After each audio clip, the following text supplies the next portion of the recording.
जनानी गणगत उपाय नाही हो चालत, सारी अवघी काम खोटी अंती जागे मसनवटी. ऐसे स्वप्न होत सार नरहरी जोडी तसे कर, सारी अवघी काम खोटी अंती जाणे मसनवटी.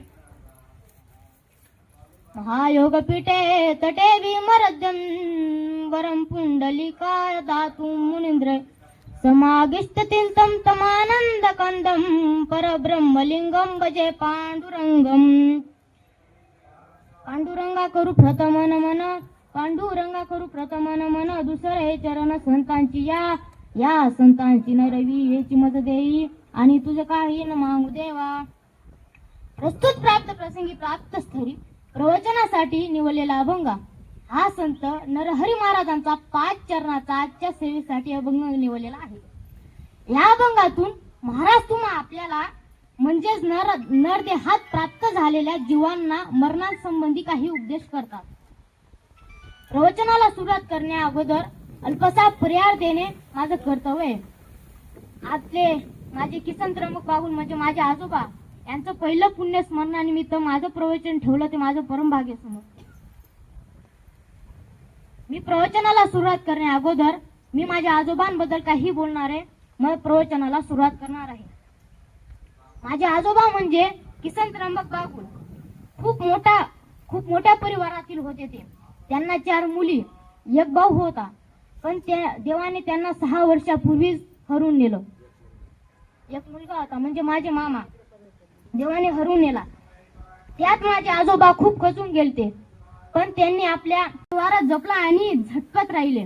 असे असणारे माझे आजोबा, त्यांच्याबद्दल किती बोलावं तर कमीच पडले. बद्दल काय बोलावं, आणि आज मला माझ्या परमभाग्याने माझे आजोबांची सेवा करण्याचा योग आला प्राप्त झाला. मी माझं परमभाग्य समजतो. आणि झाला असलेला वियत थोडाच अभंगावर बोलणार आहे. मी प्रवचनाचा सुरुवात करतो. आज आपण निवडलेल्या अभंगातून महाराज आपल्याला एक वेगळा संदेश देतात की आपण या सुंदर नरदेहाला प्राप्त झालो, एक ना एक दिवस मातीच होणार. कारण आपण या मृत्यूलोकामध्ये जन्माला आलो की आपण फक्त आपलं नातोगोत आणि आपल्या देहावर प्रेम करतो. पण साधू संतांनी अभंगाद्वारे ओव्याद्वारे खूप उधार लिहून ठेवला. पण आपण त्याने आपण जन्माला आलो की फक्त आपलं नातोगोत आणि आपल्या देहावर प्रेम करतो. आपली जन्म मरणाची रझार कशी थांबेल याचा विचार आपल्याला करायला पाहिजे. बघा माय बापू, जो या मृत्यूलोकात मानव देहाला आला त्याला एक ना एक दिवस जावंच लागतं. कारण जन्माला आला की लगेच त्याच्या मागे येतो आणि असतो आणि आपत्तीवर बघतो. म्हणून महाराज सांगतात, घडी घडी का वाटयाची पाहे, अजून किती आहे अवकाश. नाथ महाराज म्हणतात की घडी का वाटयाची पाहे, अजून किती आहे अवकाश.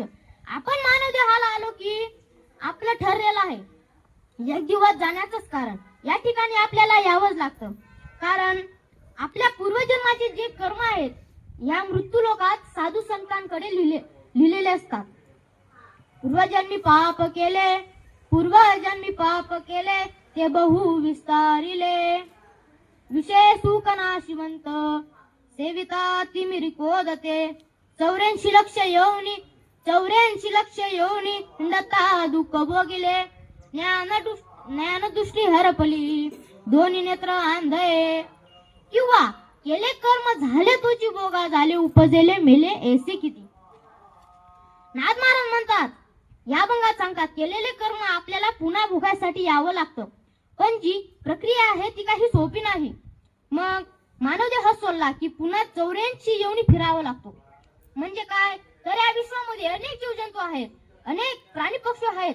म्हणजे अशा 84 लाख योनी मुंगीपासून तर हत्तीपर्यंत आपल्याला फिरावं लागतं. तर त्या दोन्हीतून आपण फिरून आले आहोत. या सर्व योनी फिरल्यानंतर मग आपण मानव देहात प्राप्त होतो.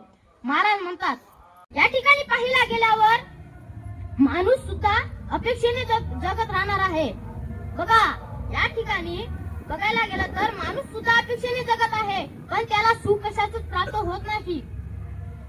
प्रत्येकाची हीच अवस्था झाली. आपण विचार केला पाहिजे, संसारात कोणताही सुख नाही, संसारात हा खरा नाही लाडका आहे, म्हणजे खोल आहे आणि आपण त्याला सुख शोधत बरं हे आपण करतो. आपल्याला आपल्या आधी सुद्धा अनेक पिढ्यानपिढी होते, त्यांनी पण केले हे मी नाही सांगत. आज आपल्याला पंजामेला बाप मसना गेला, देखत ना तू पण तू तोची पैदा झाला. बघा किती मोठी यादी आहे. हे पण सुखासाठी झाले, पण त्यांना सुख कुठेही मिळालं नाही. हे झालं आपलं. देव सुद्धा हेच हाल आहेत, त्यांना पण सुद्धा मरावं लागतं. 9 भी मर गए, 10 भी मर गए 67 देखत दे 23 कोटी देव देवता हो गई काल के फाशी. म्हणजे या सृष्टीमध्ये नियम असा आहे, जो आला त्याला जायचंच लागतं. म्हणून सांगतो माय बाप हो, आपली वेळ केव्हा येत नाही सांगता नाही. म्हणून काय करा, आपला उद्धार करून घ्या. आली या संसार वेग करा, शरण जा उद्धारा पांडुरंगा. या संसारात आपला अपेक्षेने जगतो, तर त्या पांडुरंगाला शरण जा, नामस्मरण करा. आलंच कशा आणि सुख प्राप्त करून घ्या. आपुला तो देव एक करून घ्यावा, त्याने विना सुख नाही कोठे. आपण जर देवाला आलं केला तर आपल्याला सुख ही प्राप्त होईल नाही, आपल्या उद्धारासाठी होईल. म्हणून या संसारवर परिवार प्रेम करा, फक्त आपला उद्धार करून घ्या. सर्व मात्र खोटं आहे, आपल्याला काहीही कमी येणार नाही. अभंगाच्या दुसऱ्या चरणात महाराज सांगतात, सारी योगी काम खोटी अंती जाणे मग सनवटी. हे सर्व खोटं आहे, नित्य आहे. हे घर आपलं नाही, परिवार आपला नाही. हे सर्व टाकून आपल्याला खऱ्या घरी आपल्याला जायचंच तेच. महाराज पुढच्या चरणात सांगतात, गोत घर टाकून सारी शेवटी गावाचे बाहेरी. त्या परिवारासाठी भरोशावर आपण छाती फुगून चालतो, त्याचा भरोसा आपली वेळ येत नाही. महाराज आपलं का कसं आहे, आपण केव्हा मरू आपल्याला ते दिसत नाही. घ्याला का जवळ येतो तेव्हा कोणाचंही काही चालत नाही. गोत कमी येत नाही, मुलं कमी येत नाही, कोणाचीच उपाय चालत नाही. म्हणून महाराज म्हणतात, सज्जनानी गणगोत उपाय नाही हो चालत. या विश्वामध्ये ज्याची वेळ संपत्ती त्याला जावंच लागतं, शकत नाही. या विश्वामध्ये संसार आहे तर आपल्याला एखाद्या स्वप्नासारखा आहे, स्वप्न पडल्यासारखं आहे. जसं की स्वप्नात काहीही सार नाही, सर्व असार आहे. तेच महाराज अभंगाच्या शेवटच्या चरणात सांगतात. ऐसे स्वप्न होतं सार नरहरी जोडी तसे कर, असं नरहरी महाराज या अभंगात सांगतात. प्रयत्न करतात या अभंगावर गुरुचरच्या आशीर्वादाने थोडं बोलण्याचा प्रयत्न केला. आणि मी आईबद्दल बापावर काही बोलणार, मग सेवा माझी समाप्त करणार. फूल एकदाच उमललं की पुन्हा उमलू शकत नाही, एकदा जन्मलो की पुन्हा जन्मू शकत नाही. हजारो लोक भेटतील, पण जीवनात पण हजारो चुकांना क्षमा करणारे आई वडील पुन्हा भेटणार नाही. महाराज एक घरात 3 जणांचा परिवार होता, त्यात आई वडील आणि एक पोरगा होता. महाराज एके दिवशी त्या माणसाची बाई वारून गेली. मग त्या माणसाने दुसरं लग्न केलं. मग ती बाई त्या पोराला त्या माणसासमोर खूप चांगलं वागायची, पण तो जेव्हा माणूस बाहेर गेला का ती आई त्याला खूप मारायची आणि बोलायची. एके दिवशी तिला माहेरीला जायचं होतं. महाराज माहेरीला जायचं होतं. मग तिने त्याला सांगितलं साडी इस्त्री कर. तो पोरगा म्हणे, आई मला साडी इस्त्री करता येत नाही म्हणे. पण तो पोरगा ती बाई मुद्दामून त्याला सांगितलं तू कर म्हणे. मग तो पोरगा साडी इस्त्री करायला गेला आणि तेवढ्यात त्याचा मित्र आला. रामू माझी वय आहे म्हणे. महाराज तो वय गेला आणि ती साडीवर इस्त्री तशीच राहिली आणि तो साडीचा वास ती आईच्या नाकापर्यंत गेला. महाराज आणि ती आई धावत आली आणि म्हणाली, अरे रामू हे तू काय केलं? कशाला गेली आई तू स्वर्गात, कोण वागेल तुझ्या या बाला. कशाला गेली आई तू स्वर्गात, कोण वागेल तुझ्या या बाला.